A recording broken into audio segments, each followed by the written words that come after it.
Puji Tuhan, selamat malam Bapak Ibu yang terkasih dalam nama Tuhan Yesus Kristus. Selamat datang di program Mujizat Zaman Now dari Mount Hermon Church pada saat malam hari ini. Mewakili Gembala Sidang dan seluruh pekerja dari Mount Hermon Church, selamat datang, selamat beribadah pada malam hari ini. Dan kiranya damai sejahtera Tuhan terus ada dalam hidup kita.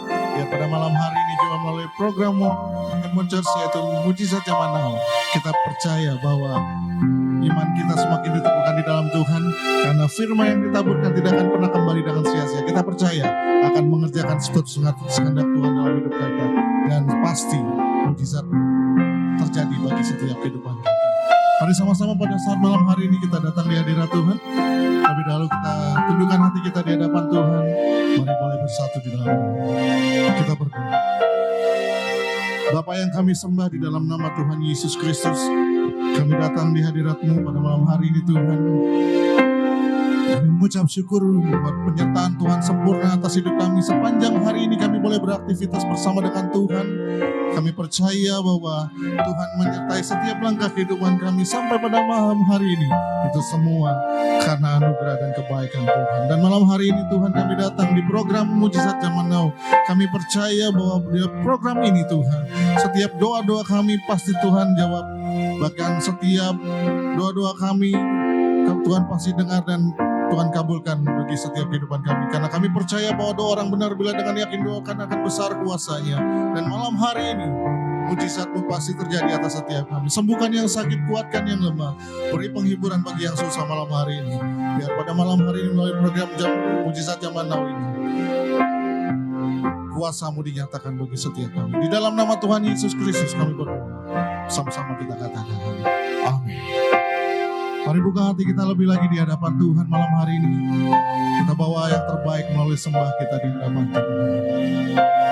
Kaulah Tuhanku, Kaulah Rajaku, Kau yang termulia di bumi dan di surga. Kembali katakan pujian ini. Kaulah Tuhanku, Kaulah Rajaku,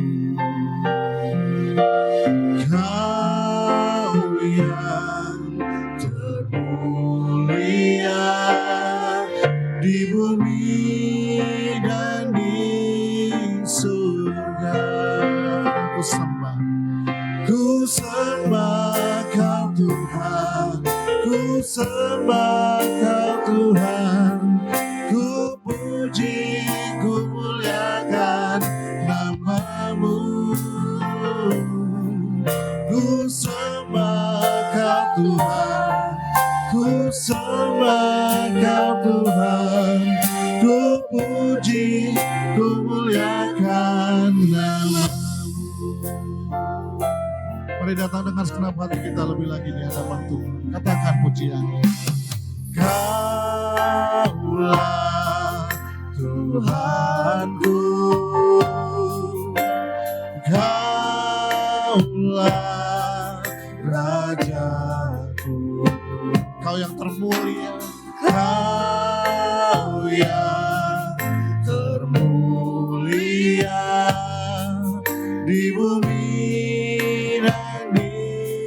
Sekali lagi katakan Kaulah, Kaulah Tuhanku,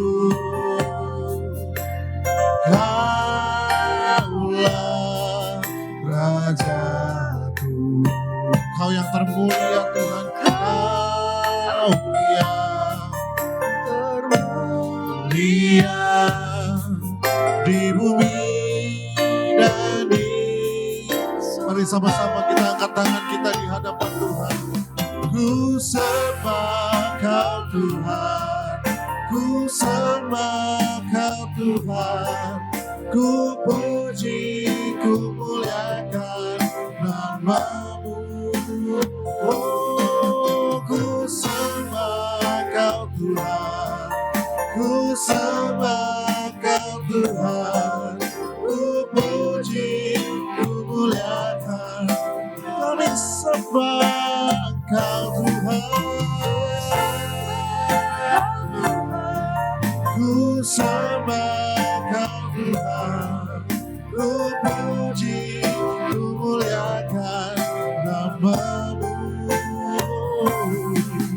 Ku sembah Kau Tuhan, ku sembah Kau Tuhan, ku puji, ku muliakan. Mari umat Tuhan saja angkat suaramu, katakan, ku sembah. Ini sembah kami, ini pujian kami yang terbaik hanya bagi-Mu Yesus. Kami puji, kami muliakan Engkau Raja segala Raja, Yesus Tuhan. Oh, ku sembah Tuhan, kami muliakan Yesus Raja segala Raja.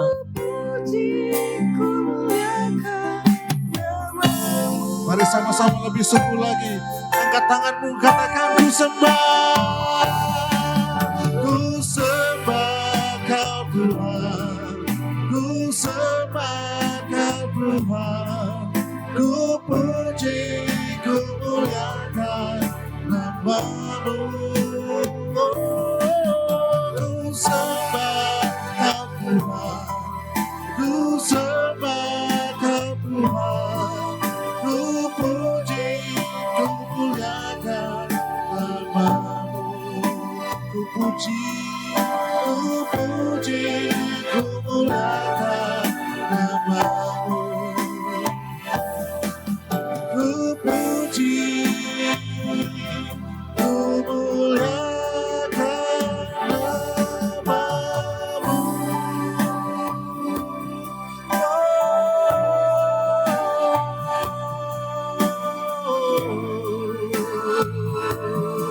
Kami sembah, kami tinggikan, kami muliakan, kami agungkan Engkau ya Tuhan. Dengan segenap hati kami, dengan segenap jiwa kami, kami agungkan, sebab Kau yang layak terima sembah kami. Kau pujilah nama-Mu Yesus. Oh, mari angkat suaramu, angkat hatimu sembah Yesus. Kaulah segala-galanya Tuhan. Oh, hanya Kau Yesus.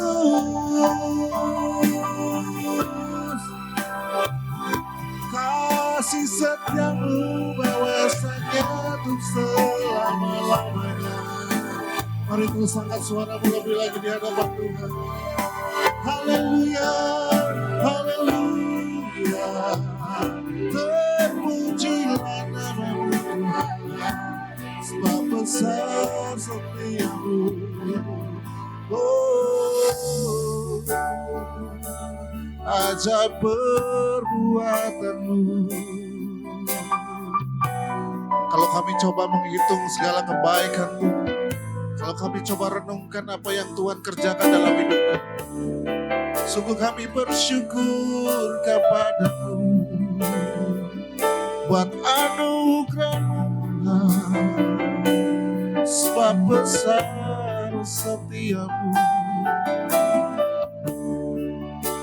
Mari angkat kedua tangan kita lebih lagi di hadapan Tuhan malam hari ini. Kita agungkan, kita muliakan lebih lagi di hadapan Tuhan.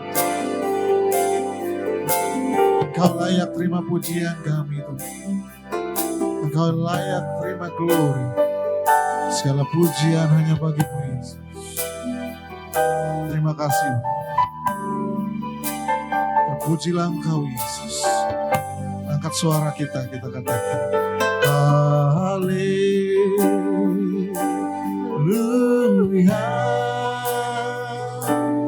haleluya,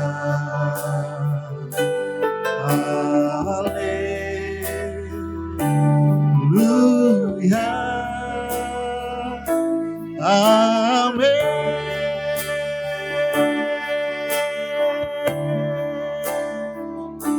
Haleluya.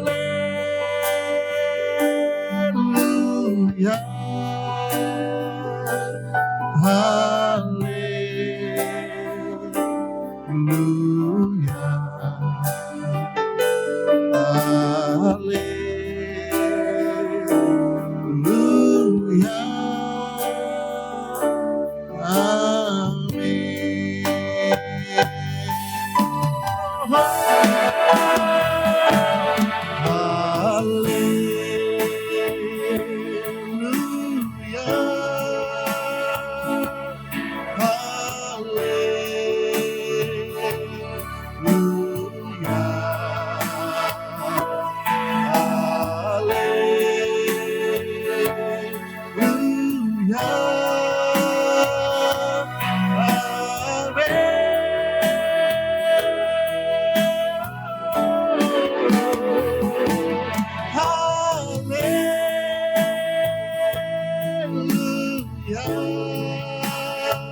Dan saya berikan judul Jangan Menyerah. Sama-sama katakan, jangan menyerah.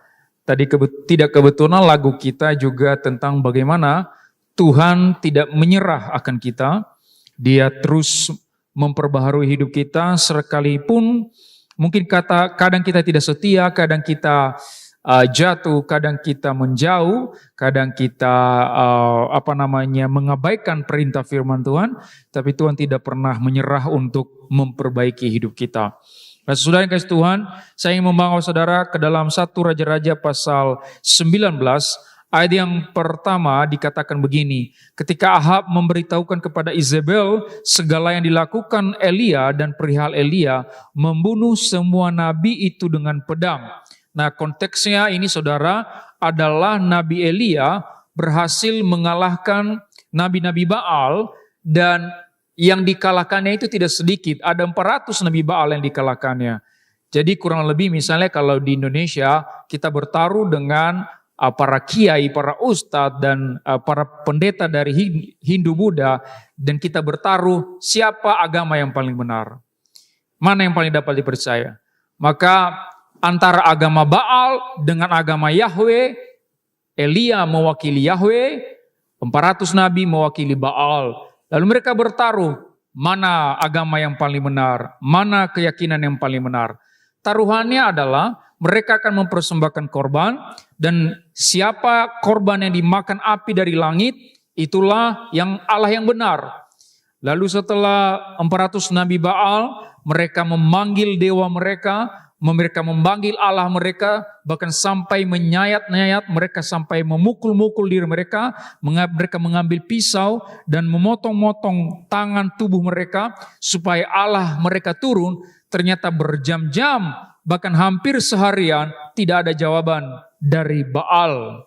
Lalu Elia bilang, oke, kalian sudah selesai, sekarang giliran saya. Lalu Elia berdoa, dia berkata, Yahweh, Allah yang sebenarnya, yang esa, Allah Abraham, Isa dan Yakub, inilah korban yang kubawa kepadamu, ambillah korban ini. Lalu saudara kasih Tuhan, apa yang terjadi pada saat itu? Tiba-tiba ada api dari langit memakan korban itu. Mungkin saudara berpikir bahwa apinya mungkin seperti api suluh, obor, lalu makan korban itu. Tapi kalau saudara perhatikan dari masa Kitab Keluaran, Imamat, Bilangan, Sampai pada kitab 1 Raja-Raja ini, setiap kali dikatakan api turun dari langit, itu ukurannya bukan ukuran obor, saudara. Itu apinya besar sekali sampai bisa memakan habis air dalam satu sungai, saking besarnya. Dan itulah sebabnya pada waktu itu seluruh korban yang ada di situ, bahkan air yang ditaruh Elia di sekeliling mezbah, airnya pun ikut habis oleh api, saking besarnya api itu.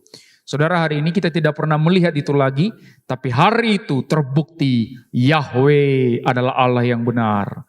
Yahweh yang sama yang dipanggil oleh Elia di dalam perjanjian lama, sesungguhnya itulah Yesus Kristus ketika dia berkata dalam Yohanes pasal 8 ayat 58, sebelum Abraham ada, aku ada. Ego eimi. Ego eimi itu dari bahasa Yunani. Ego eimi diterjemahkan dari bahasa Ibrani, haya aser haya. Haya aser haya ketika disingkat adalah YHWH. Jadi pada waktu Yesus berkata, sebelum Abraham aja, ego eimi, dia berkata, akulah Yahweh yang dipanggil Abraham, yang dipanggil Daud, yang dipanggil Elia, waktu api turun dari langit. Dan terbukti Yahweh lebih hebat dari Baal. Baal Allah yang palsu, Yahweh Allah yang benar. Yesus Allah yang benar. Semua Allah dalam semua keyakinan yang lain adalah Allah yang palsu. Katakan amin.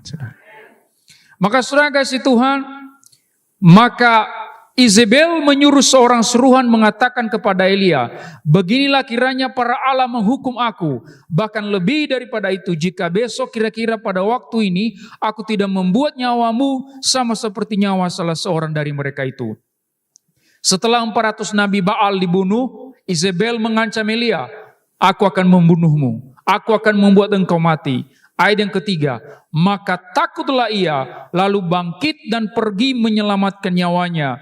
Dan setelah sampai ke Berseba yang termasuk wilayah Yehuda, ia meninggalkan bujangnya di sana. Elia menjadi takut, saudara. Elia menjadi takut. Bahkan di ayat yang keempat dikatakan begini, tetapi ia sendiri masuk ke padang gurun sehari perjalanan jauhnya, lalu duduk di bawah pohon arar. Kemudian ia ingin mati, katanya, cukuplah itu sekarang ya Tuhan, ambillah nyawaku, sebab aku ini tidak lebih baik daripada nenek moyangku. Saudara kasih Tuhan, dengarkan ini, setiap orang di luar ini, setiap orang di ruangan ini termasuk saya, suatu hari akan mati. Tidak ada satupun di antara kita yang tidak mati. Tapi Elia tidak pernah mati. Elia langsung diangkat Tuhan ke surga. Betapa berkenan hati Tuhan kepada Elia sampai dia tidak mengizinkan Elia mati. Dia langsung diangkat ke surga. Dia langsung mengalami rapture. Dia langsung diberikan kemuliaan. Tetapi dengarkan saya saudara, orang yang sangat berkenan di hati Tuhan seperti Elia pun pernah takut, bahkan pernah ingin mati. Dia pernah ingin mati. Lalu Yunus waktu ingin mati juga di bawah pohon. Elia waktu ingin mati juga di bawah pohon. Kenapa mereka di bawah pohon, saudara? Karena mereka berharap pohon itu tumbang dan menimpa tubuh mereka. Jadi seakan-akan mereka minta kepada Tuhan, Tuhan, pohon ini kalau bisa timpakan kepada kami. Itu yang dilakukan Yunus, ya, waktu dia kecewa kota Niniwe diselamatkan. Bayangkan saudara, Yunus yang hebat itu, dia kecewa kok bisa Niniwe diselamatkan. Saudara ya, jadi Bapak Ibu kalau suatu hari di surga nanti kita ketemu musuh kita di surga, jangan kecewa Bapak Ibu ya. Pasti Bapak Ibu, pasti ada musuhmu ketemu di surga nanti. Itu Yunus saudara. Kan Niniwe itu musuh orang Israel. Dia nggak suka kalau Niniwe diselamatkan. Makanya dia kecewa. Ngapain si Tuhan selamatkan mereka? Biarin aja mereka mati. Dia duduk di bawah pohon ara. Biarin pohon ini menimpaku. Demikian dengan Elia. Dia bilang begini, lihat, aku sudah membuktikan bahwa engkau Allah yang benar. Tapi orang Israel tidak percaya kepada aku. Mereka masih mengejar aku. Dengarkan ini saudara. Orang tidak mau percaya kepada Allah bukan karena kurang bukti, tapi karena kurang rendah hati. Kurang apa bukti yang dilihat orang Israel pada hari itu? Mereka melihat api dari langit. Orang Farisi tidak mau percaya kepada Yesus bukan karena kurang bukti. Kurang apa mukjizat setiap hari mereka lihat Yesus lakukan. Tapi mereka tidak mau percaya karena kurang rendah hati, saudara. Jadi jangan minta-minta tanda daripada Tuhan. Cukuplah kematian dan kebangkitan Yesus bagimu, saudara. Bagi orang yang beriman, kematian dan kebangkitan Yesus cukup untuk membuat dia percaya. Bapak Ibu dikasih Tuhan, Elia bilang, lebih baik aku mati. Lebih baik aku mati. Saudara, mungkin saudara pernah di posisi ini. Engkau ingin mati karena ada suatu kegundahan dalam hatimu. Tapi apa yang dilakukan Tuhan? Dalam posisi kita seperti Nabi Elia, kita berada di titik terendah, kita berada di titik terbawah, di lembah kelam kita. Apa yang dilakukan Tuhan? Itulah yang saya akan sampaikan pada hari ini. Yang pertama, ayat yang kelima. Tetapi tiba-tiba seorang malaikat menyentuh dia serta berkata kepadanya, bangunlah, makanlah. Ketika ia melihat sekitarnya, maka pada sebelahnya ada roti bakar dan sebuah kendi berisi air. Lalu ia makan dan minum, kemudian berbaring pula. Tetapi malaikat Tuhan datang untuk kedua kalinya dan menyentuh dia serta berkata, bangunlah, makanlah, sebab kalau tidak, perjalananmu nanti terlalu jauh bagimu. Maka bangunlah ia, lalu makan dan minum, dan oleh kekuatan makanan itu, ia berjalan 40 hari 40 malam lamanya sampai ke gunung Allah, yakni gunung Horeb. Apa yang dilakukan Tuhan pada waktu saudara sepertinya ingin mati? Yang pertama, ia tahu apa yang saudara rasakan. Ia maha tahu. Ia tahu yang saudara alami. Dia tahu di mana Elia, di bawah pohon arar. Kalau engkau berada di kamarmu menangis setiap hari, maka Tuhan tahu persis berapa banyak air matamu jatuh di kamarmu. Kalau engkau sering menangis di kamar mandi, maka Tuhan tahu berapa banyak air mata yang jatuh waktu engkau menangis di kamar mandi, saudara. Kenapa saya bilang di kamar mandi? Karena kalau saya nangis dulu waktu saya sakit, saya nangis di kamar mandi, saudara. Saya hidupkan air, airnya kencang bunyi, pasti orang di luar nggak dengar saya nangis, saudara. Karena dengar suara air, saudara. Lalu saya bilang, sampai kapan Tuhan saya sakit? Saya sering begitu dulu, saudara. Ya, apakah Tuhan tahu waktu saya nangis di kamar mandi? Dia tahu persis di mana saya ada. Ia maha tahu. Lalu dia mengirimkan malaikat. Lalu dia bilang sama Elia, malaikat itu bilang, ini roti bakar buatmu. Makanlah dan minumlah. Saya tinggal di Bekasi. Saya sendiri ada namanya Bundaran THB. Saya sering makan roti bakar di Bundaran THB. Ya, tapi sampai hari ini saya tidak pernah dibikinin roti bakar sama malaikat, saudara. Ya, tapi Elia luar biasa, dibikinin roti bakar sama malaikat. Dia lihat malaikatnya, dia lihat ada roti, bilang oke. Lalu dia tidur lagi, saudara. Orang depresi ciri-cirinya begitu, saudara. Malaikat pun datang sama dia gak peduli. Karena depresinya udah terlalu dalam. Ini orang depresi berat, Elia. Dia tidur lagi. Tapi malaikat peduli sama Elia. Sekali lagi dia bangunkan, bangunlah, makanlah. Lalu bangunlah Elia, dia makan roti itu dan dia minum air. Sesungguhnya saudara, itulah lambang perjamuan kudus yang kita makan setiap hari Minggu. Karena Yesus berkata, akulah roti hidup. Barang siapa memakan tubuhku, ia akan hidup untuk selama-lamanya. Bapak Ibu, apa buktinya bahwa makan satu roti hidup untuk selama-lamanya? Elia makan satu roti bakar, dia bertahan hidup 40 hari. Mungkin kalau saudara makan roti bakar sekarang, nanti sore keluar saudara. Pup, habis roti bakarnya. Ya, kita itu orang Indonesia nggak cukup kalau roti bakar, harus ada nasi, saudara. Untung Elia bukan orang Indonesia, dia orang Yahudi. Mereka terbiasa makan roti gandum, dimakan roti bakar. Itu membuktikan bahwa satu roti bakar cukup untuk membuat orang bertahan lama. Satu tubuh Yesus Kristus, waktu kita makan, itu cukup untuk membuat kita bertahan sampai selama-lamanya. Saudara yang kasih Tuhan, pada waktu orang Israel keluar dari Mesir, mereka itu dipenuhi dengan mukjizat. Apa itu?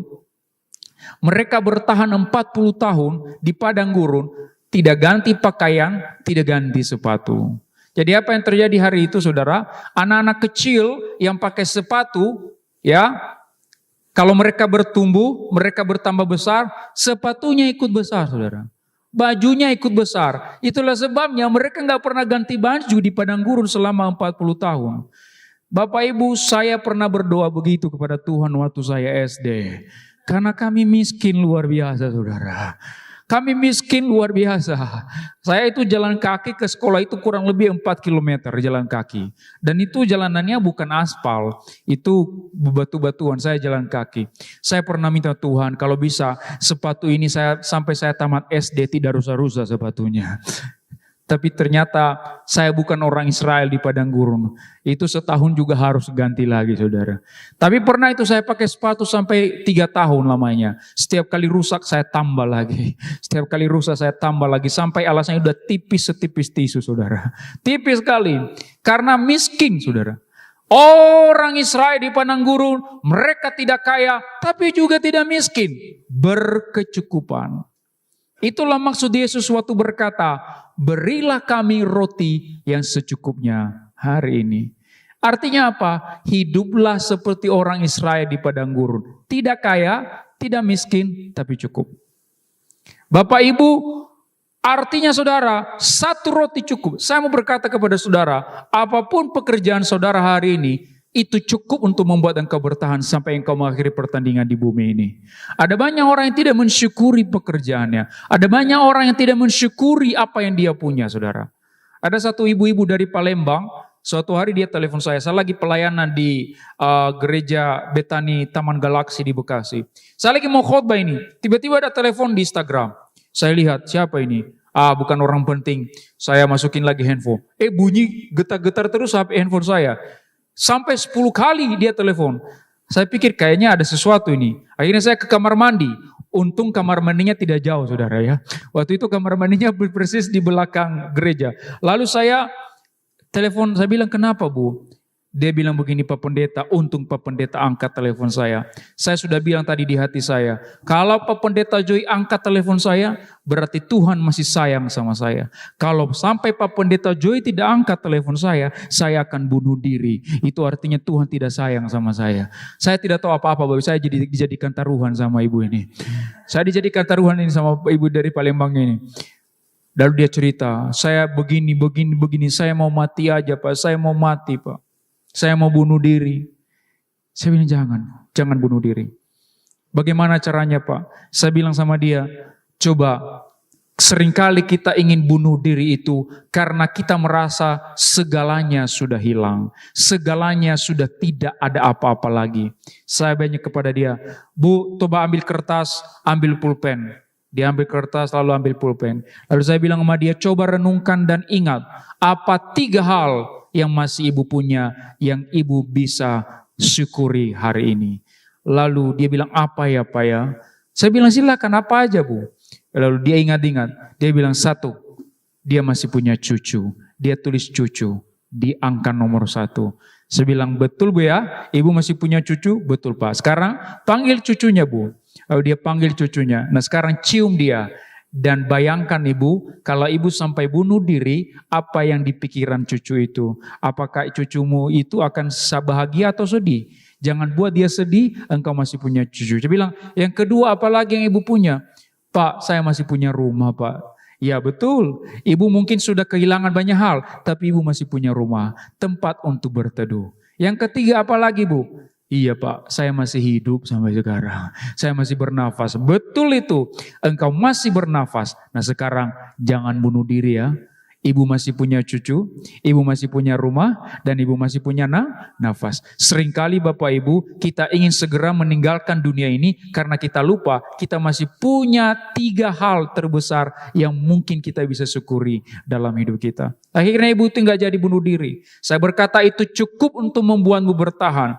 Bapak Ibu, apapun pekerjaanmu sekarang, saya pekerjaannya hanya seorang dosen saudara. Dosen teologi lagi. Nah dosen teologi itu dosen kasih karunia saudara. Dosen kasih karunia, dosen teologi itu. Ya, mahasiswa jangankan bayar uang kuliah, malah mereka yang kita bayar, saudara. Kita beasiswakan mereka, kalau bisa kita cari uang kuliah mereka, saudara. Jadi kadang-kadang itu kami dari kampus hanya dikasih beras. Pak Joy, ini beras, ini ikan, saudara. Saya pernah itu 6 bulan gak dapat apa-apa. Karena memang yayasan tidak ada uang. Itu yang pertama saya tanya kepada istri saya waktu itu. Sudah siap kelaparan? Dia bilang saya siap. Oke, kalau siap kelaparan silakan jadi istri pendeta. Ya, karena seringkali kita itu ya hanya bergantung kepada Tuhan, hanya bergantung pokoknya apa secukupnya. Dan doa saya juga setiap hari begitu. Ya, saya bilang sama sama istri saya, pokoknya setiap hari kamu pasti makan. Ya, ada beras, ada ada makanan, ada minuman, dan ada pakaian. Ya, tapi kalau mau lebih, cari cowok lain. Saya bilang itu. Ya, tapi dia juga tidak mau kehilangan cowok seperti ini, saudara. Dia tidak mau kehilangan. Lah, saudara, ini yang dilakukan Tuhan. Dia tahu. Saya berkata kepada saudara, Tuhan Maha tahu. Dia tahu apa yang saudara alami. Lalu saudara yang kasih Tuhan, ya, ayat yang ke-11, kita langsung lompat ke ayat yang ke-11. Lalu firman-Nya, keluarlah dan berdiri di atas gunung itu di hadapan Tuhan. Maka Tuhan lalu angin besar dan kuat yang membelah gunung-gunung dan memecahkan bukit-bukit batu mendahului Tuhan. Tetapi tidak ada Tuhan dalam angin itu. Dan sesudah angin itu datanglah gempa, tetapi tidak ada Tuhan dalam gempa itu. Dan sesudah gempa itu datanglah api, tetapi tidak ada Tuhan dalam api itu. Dan sesudah api itu datanglah bunyi angin sepoi-sepoi basah. Segera sesudah Elia mendengarnya, ia menyelubungi mukanya dengan jubahnya, lalu pergi keluar dan berdiri di pintu gua itu. Maka datanglah suara kepadanya yang berbunyi, apakah kerjamu di sini, hai Elia? Ya, saudara kasih Tuhan, apa kerjamu di sini, hai Elia? Saudara, angin kencang berlalu, tidak ada Tuhan. Gempa datang, tidak ada Tuhan. Api datang, tidak ada Tuhan. Angin sepoi-sepoi datang, datanglah Tuhan. Saudara yang kasih Tuhan, seringkali kehadiran Tuhan, suara Tuhan bagi kita tidak datang dalam hal-hal yang spektakuler, tapi seringkali datang dalam hal-hal yang kelihatannya biasa. Hai suami-suami, suara istrimu di rumah bisa jadi suara Tuhan buatmu. Hai istri-istri, suara suamimu di rumah bisa jadi suara Tuhan buatmu. Hai orang tua, suara anakmu yang kecil-kecil bisa jadi suara Tuhan buatmu. Hai anak-anak, suara orang tuamu adalah suara Tuhan buatmu. Dan dengarkan ini, seringkali suara Tuhan juga datang dari kolong-kolong jembatan, sering datang dari pinggiran-pinggiran jalan, sering datang dari tempat-tempat yang kumuh. Suara Tuhan bisa terdengar dari mana saja, tapi kita sering menutup telinga dari suara-suara yang keras itu. Kita berkata, kita sudah nyaman, kita sudah ada di dalam api, gereja sudah kita ditolong Tuhan. Waktu datang ke gereja, kita jamah orang tergeletak, itu sudah cukup api. Itu bagus. Api Roh Kudus itu bagus ketika bekerja di dalam gereja. Tetapi gereja tidak boleh berhenti pada api. Gereja harus berlanjut pada suara-suara di luar sana yang berbunyi, yang menyuarakan suara mereka. Tapi seringkali kita menutup telinga. Bahkan saya bisa berkata begini, gosip orang tentangmu bisa jadi suara Tuhan buatmu. Gosip orang. Saya itu kalau digosipkan Bapak Ibu, saya tidak langsung tolak gosipnya. Saya dengarkan dulu apa isi gosipnya. Setelah saya teliti, dari 100% gosip itu, 70% fitnah. Tidak benar. Tapi 30% ada benarnya, saudara. Ada kesalahan saya. Saya harus berubah. Bapak Ibu tidak akan bertumbuh secara rohani kalau saudara menutup telinga. Karena Tuhan bisa memakai orang di sekitarmu untuk menegur hidupmu, memperbaiki hidupmu. Tuhan bisa memakai gembalamu untuk menegur dan menyatakan bahwa engkau salah supaya engkau diperbaiki hidupnya. Tuhan bisa memakai siapapun. Suamimu, istrimu. Saya sering diperbaiki oleh istri saya. Ya, saya sering diperbaiki. Saya itu terutama dalam hubungan dengan anak-anak. Karena dia guru TK. Dia guru TK di Apple Tree, Kelapa Gading. Jadi mereka diajarkan bagaimana berhubungan dengan anak-anak. Ya, seringkali saya kalau sama anak-anak itu kan saya tunjuk-tunjuk begini. Dia sering tegur saya, jangan begitu sama anak-anak. Gitu, nggak boleh. Sama anak-anak itu kita harus tangan terbuka, merangkul. Ya, itu saudara. Jadi seringkali suara Tuhan itu bisa datang dari mana saja. Suara Tuhan bisa datang dari pembantumu. Bahkan suara Tuhan bisa datang dari orang yang berbeda agama denganmu. Ya, saudara yang kasih Tuhan. Dia hadir. Apa yang dilakukan Tuhan di sini? Tuhan hadir. Kalau saudara lihat di sini saudara, Elia menyelubungi wajahnya. Karena Tuhan benar-benar datang menemui Elia. Waktu Elia mau bunuh diri, waktu Elia depresi, Tuhan tidak membiarkan Elia seorang diri. Dia datang menjumpai Elia. Demikian dengan saudara. Pada waktu lembah kelam saudara, justru disitulah Tuhan akan menemui saudara. Katakan amin saudara. Ya, di lembah kelam itu, dia menemui kita. Dia hadir di sana. Dan dia bertanya, apa kerjamu hai di sini Elia? Saya memulai pelayanan saya sebagai office boy. Sebagai office boy. Lalu waktu di SMA itu saudara, saya itu sering juara kelas. Tapi pada waktu saya mau masuk universitas, tiba-tiba Tuhan panggil saya melalui mimpi penglihatan. Lalu saya memutuskan meninggalkan kuliah, meninggalkan beasiswa di universitas. Lalu saya memutuskan untuk pelayanan. Saya tidak langsung masuk sekolah teologi. Karena saya tahu saya orang sombong. Karena pinter gitu loh. Saya tahu saya angkuh. Lalu saya mulai dengan sebagai office boy di gereja. Nyapu-nyapu, nyusun kursi, ngepel gitu ya. Selama 2 tahun saya lakukan itu. Tapi suatu hari setelah saya lagi ngepel 6 bulan pertama saya jadi office boy. Tiba-tiba mungkin suara iblis ya datang sama saya. Dia bilang, ih juara-juara dulu. Kok jadi tukang ngepel sekarang? Apaan tuh? Iya, kamu sebenarnya bisa lebih hebat dari ini loh. Tinggalkan ini, masuk sekolah ini. Biasa yang lain. Wah, saya dengar suara itu saudara. Saya masuk di STIE. Ada satu STIE di Cakung gitu. Saya masuk di situ. Saya kuliah ambil manajemen. Saya ambil manajemen saudara. Saya tinggalkan pelayanan. Ya saya tinggalkan itu. Lalu suatu hari saudara, saya sudah kuliah 3 bulan di situ. Lalu saya lagi ngepel suatu hari. Lalu tiba-tiba pada waktu saya lagi ngepel, ada suara bilang begini sama saya, kamu mau kemana? Saya lihat di belakang, gak ada orang. Saya bilang mungkin hanya perasaan saya aja. Lalu saya lanjut ngepel lagi dengan suara yang lebih keras, kamu mau kemana? Saya lihat tidak ada gembala, tidak ada siapa-apa. Saya pikir itu hantu. Saya langsung tutup pintu gereja, saya langsung pulang. Saya cerita sama Pak Gembala, saya bilang ada hantu di gereja. Dia bilang tidak mungkin ada hantu di gereja. Pak Gembala bilang, kayak gimana suaranya? Dia bilang, kamu mau kemana? Oh, itu suara Tuhan. Pak Gembala bilang, coba kamu doa. Tanya Tuhan, apa maksudnya? Benar saudara, satu saya berdoa, apa artinya Tuhan? Tuhan bilang begini sama saya. Nanti kalau lulus sarjana manajemen, kamu jadi apa? Kamu mau kemana? Kan dari awal saya sudah panggil kamu melayani aku. Kalau kamu lulus itu, kamu pasti melupakan pelayanan. Mungkin kamu jadi manajer, mungkin kamu jadi pengusaha, atau apa itu. Kamu sudah tidak fokus lagi dalam pelayanan. Oh, jadi pertanyaannya mau kemana setelah sarjana manajemen gitu ya. Akhirnya saya kembali saudara. Akhirnya saya memutuskan sekolah teologi. Saudara, hari ini mungkin ada hal-hal baik dulu yang kita lakukan dan mulai kita tinggalkan. Dulu mungkin kita sangat rajin melayani, tapi hari ini mulai kita tinggalkan. Saya mau tanya kepada saudara, kamu mau kemana?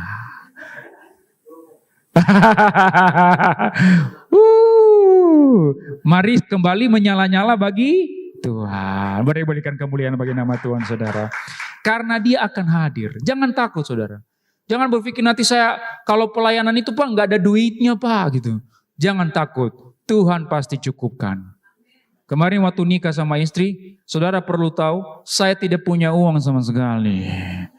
Nggak ada uang sama sekali saudara. Iya. Betul. Saya tanya sama dia, kamu juga gimana? Sama. Guru TK ya, sami mawon kami, nggak ada uang saudara. Gimana mau nikah nggak? Mau sih, katanya. Mau sih. Ya udah saya bilang, udah kita jalan aja saudara. Kemarin Bapak Ibu kami hitung-hitung terakhir telah menikah.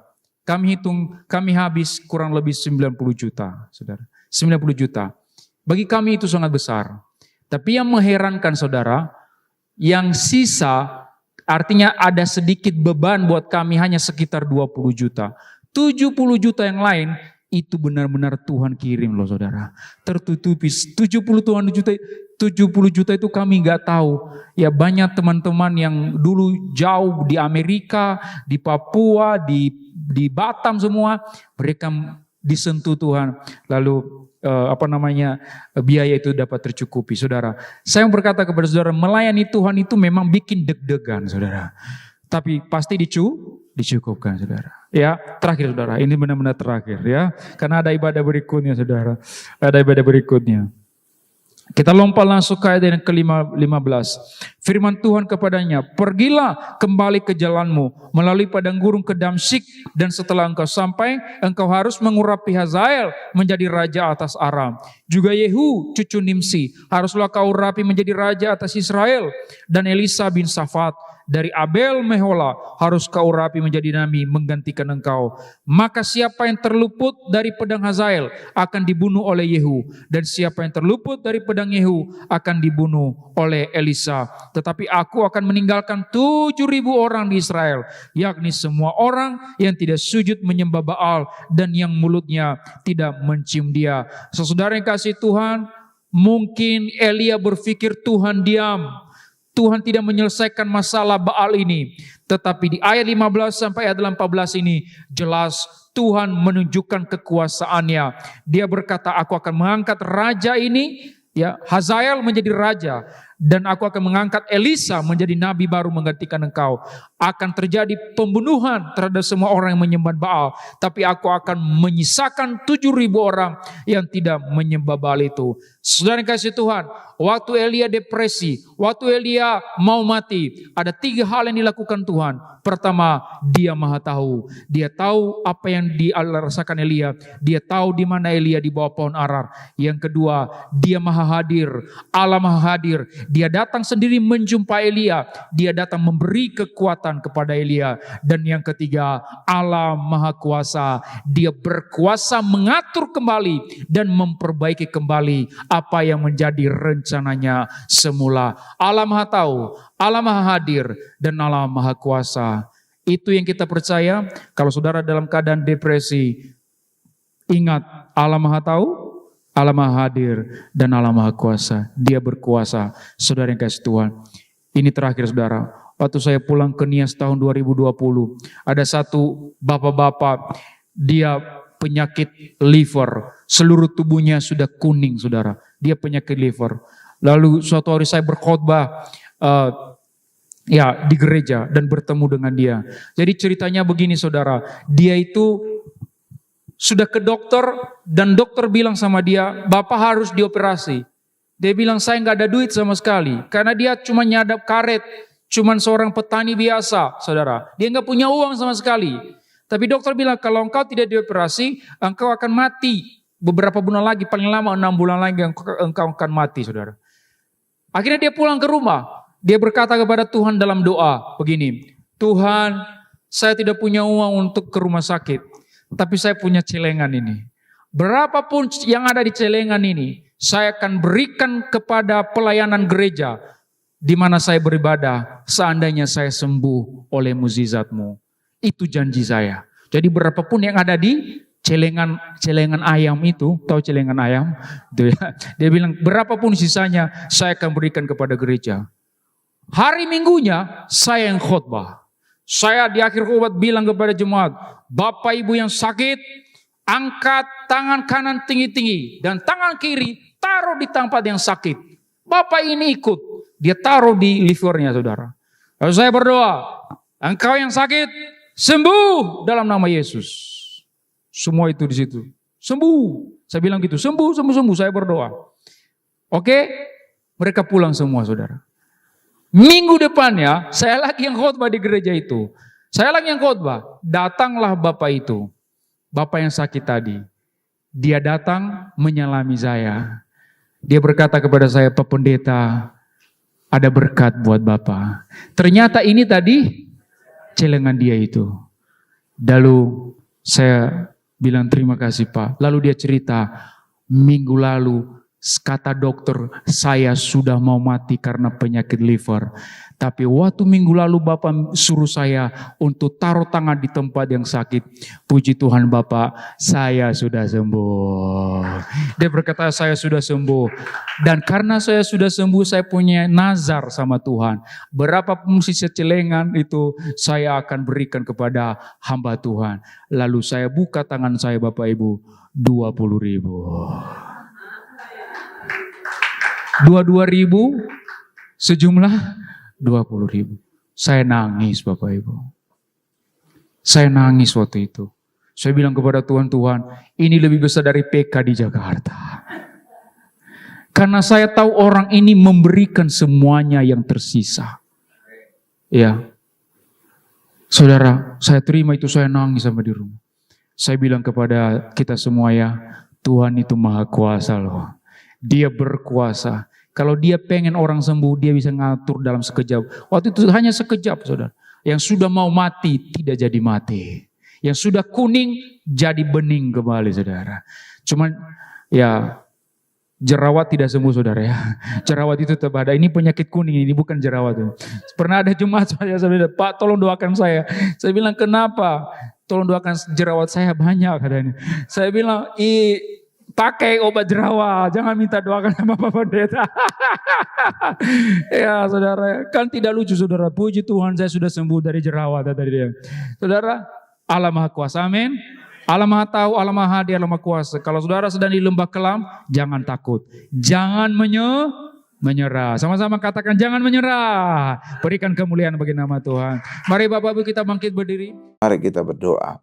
Puji syukur Tuhan kami panjatkan hadirat-Mu Tuhan untuk setiap jemaat-Mu, untuk setiap penonton, untuk setiap netizen yang menyaksikan acara ini, acara mujizat zaman now ini. Yang sakit Tuhan sembuhkan karena Tuhan mau dan mampu menyembuhkan kami. Karena nama Yesus ada di atas segala nama, ada di atas segala nama penyakit kami. Demikian juga usaha pekerjaan kami juga Tuhan berkati.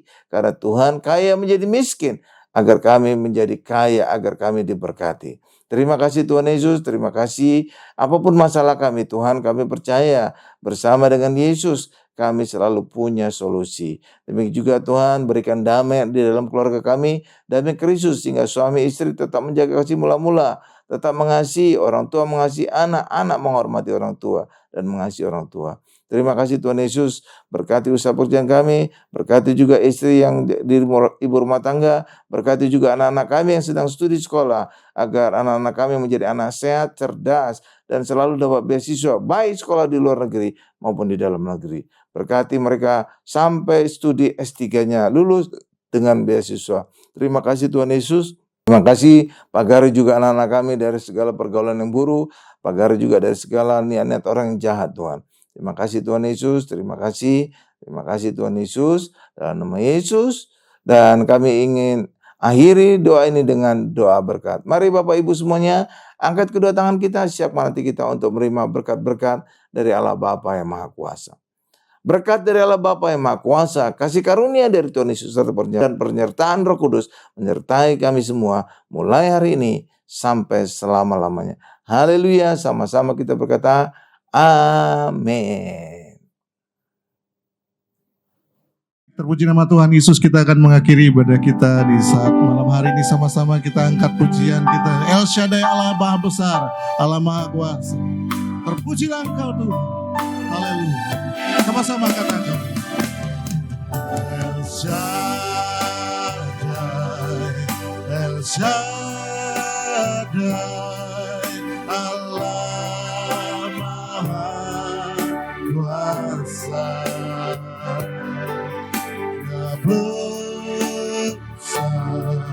Dia besar, El Shaddai mulia, El Shaddai. Sang